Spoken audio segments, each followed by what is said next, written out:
Hello friends, welcome to Dhana's tips. இன்றைக்கி நம்ம ரொம்ப டேஸ்டியான மற்றும் கிறிஸ்பியான ஒரு evening snacks home made Kurkure எப்படி பண்ணுறதுன்னு பார்க்கலாம்.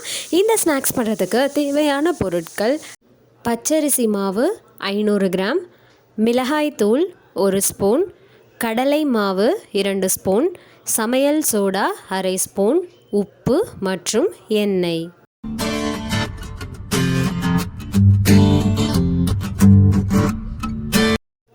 கடாயில் பச்சரிசி மாவை சேர்த்துட்டு ட்ரை ரோஸ்ட் பண்ணிக்கலாம். பச்சரிசி மாவை சேர்த்துட்டு நல்லா வாசனை வர வரைக்கும் வறுக்கணும்.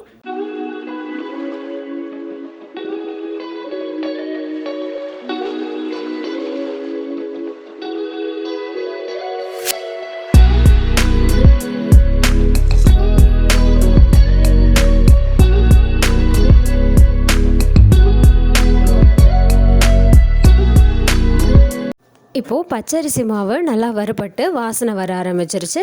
இப்போ அதை ஒரு பிளேட்க்கு மாற்றி ஆற வச்சு எடுத்துக்கலாம். இப்போ ஒரு பெரிய பாத்திரத்தில் 2 டம்ளர் தண்ணி விட்டு கொதிக்க வச்சு எடுத்துக்கலாம். மாவு நம்ம 200 கிராம் எடுத்திருந்தோம். அந்த சம அளவுக்கு தண்ணியை கடாயில் கொதிக்க வச்சு எடுத்துக்கலாம். நம்ம வறுத்து வச்ச மாவு பார்த்திங்கன்னா நல்லா ஆறிடுச்சு. தண்ணியும் பார்த்திங்கன்னா நல்லா கொதிச்சிருச்சு. இப்போ இதிலேருந்து 1 டம்ளர் தண்ணியை நம்ம எடுத்து தனியாக வச்சிடலாம். இப்போ 1 டம்ளர் தண்ணியில் மட்டும் கொஞ்சமாக 1 ஸ்பூன் எண்ணெய் விட்டுட்டு சமையல் சோடா, உப்பு, நம்ம வறுத்து ஆற வச்சு எடுத்த மாவு, கடலை மாவு, இது எல்லாத்தையும் சேர்த்துட்டு மிக்ஸ் பண்ணிக்கலாம். நம்ம இந்த மாவை சேர்த்து மிக்ஸ் பண்ணும்போது நமக்கு தண்ணி பத்தாமல் இருந்துச்சுன்னா நமக்கு வேணுங்கிறதுக்காக தான் நம்ம 2 டம்ளர் தண்ணியாக கொதிக்க வச்சு எடுத்தோம். தண்ணி பத்தாத போது அந்த தண்ணியை கொஞ்சம் கொஞ்சமாக சேர்த்துக்கலாம்.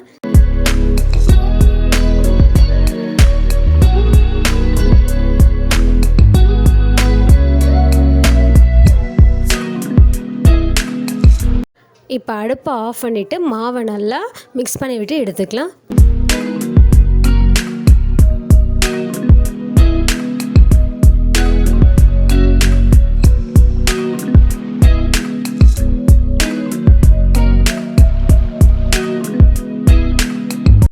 மாவில் தண்ணி பத்தாமல் இருக்கிறதுனால நம்ம காய்ச்சி எக்ஸ்ட்ராவாக எடுத்து வச்ச தண்ணியிலேருந்து கொஞ்சம் கொஞ்சமாக சேர்த்துட்டு மிக்ஸ் பண்ணி விட்டுக்கிறேன். மாவு ரொம்ப தண்ணி ஆகிடக்கூடாது.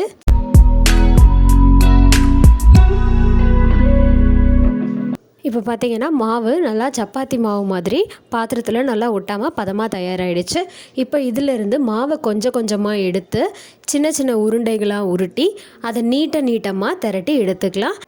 நம்ம நீட்டமாக திரட்டும் போது உங்களுக்கு குர்குரே எந்த அளவுக்கு நீளத்துக்கு வரணும்னு நினைக்கிறீங்களோ அந்த நீளத்துக்கு நீங்கள் திரட்டி எடுத்துக்கலாம். இப்போ பார்த்திங்கன்னா குர்குரே எனக்கு வேண்டிய அளவுக்கு நீளத்துக்கு நான் திரட்டி எடுத்துட்டேன். இதே மாதிரியே மாவு ஃபுல்லாத்தையும் திரட்டி எடுத்துக்கலாம். நம்ம தயார் பண்ணி வச்ச மாவுலேருந்து குர்குரே பொரிக்கிறதுக்கு ஏற்ற சைஸில் மாவு ஃபுல்லாக திரட்டி வச்சாச்சு. அடுத்ததை நம்ம பொரிச்சு எடுத்துடலாம். இதை பொரிக்கிறதுக்காக கடாயில் தேவையான அளவு எண்ணெய் விட்டு எண்ணெயை நல்லா சூடு பண்ணிக்கலாம். எண்ணெய் நல்லா சூடானதுக்கப்புறம் நம்ம மாவு ரெடி பண்ணி வச்சுருந்தோம்ல அதை கொஞ்சம் கொஞ்சமாக எண்ணெயில் போட்டு பொரிச்சு எடுத்துடலாம். இந்த பபிள்ஸ் எல்லாமே அடங்கி நல்லா 2 பக்கமும் செவந்து வறுபடணும். அது வரைக்கும் நம்ம அதை பொரிக்கணும்.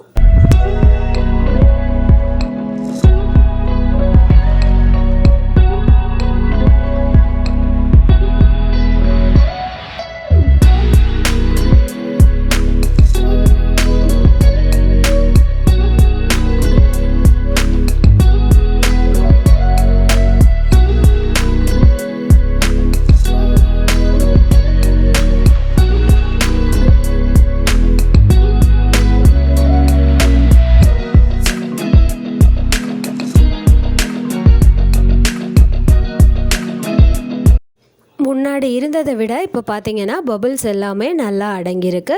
இப்போ அது நல்லா வெந்துருச்சு. இதை நம்ம கடாயிலிருந்து எடுத்துடலாம்.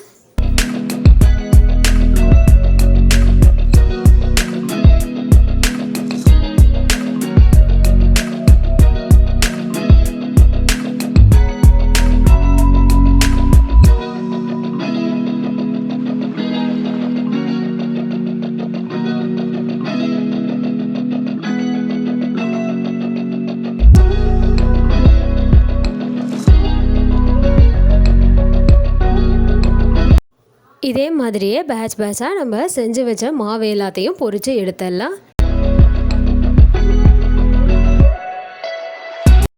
இப்போது நம்ம எல்லா மாவையும் பொரித்து எடுத்தாச்சு. இப்போ ஒரு சின்ன கிண்ணம் எடுத்து அதில் நம்ம எடுத்து வச்சுருக்க மிளகாய் தூளையும் நம்ம குர்குரேக்கு தேவையான அளவு உப்பையும் சேர்த்துட்டு மிக்ஸ் பண்ணி விட்டுக்கலாம். இதை நல்லா மிக்ஸ் பண்ணி விட்டு முடித்ததுக்கப்புறமா நம்ம பொரித்து எடுத்த குர்குரே மேலே தூவி விட்டு நல்லா குலுக்கி விட்டு மிக்ஸ் பண்ணி விட்டுக்கலாம்.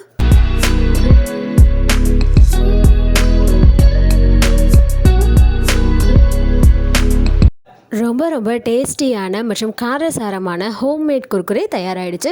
ட்ரை பண்ணிவிட்டு எப்படி இருக்குன்னு கமெண்ட் பண்ணுங்கள். சேனலுக்கு சப்ஸ்கிரைப் பண்ணுங்கள். மறக்காமல் பக்கத்தில் இருக்க பெல் ஐக்கானை கிளிக் பண்ணிக்கோங்க. தேங்க்யூ.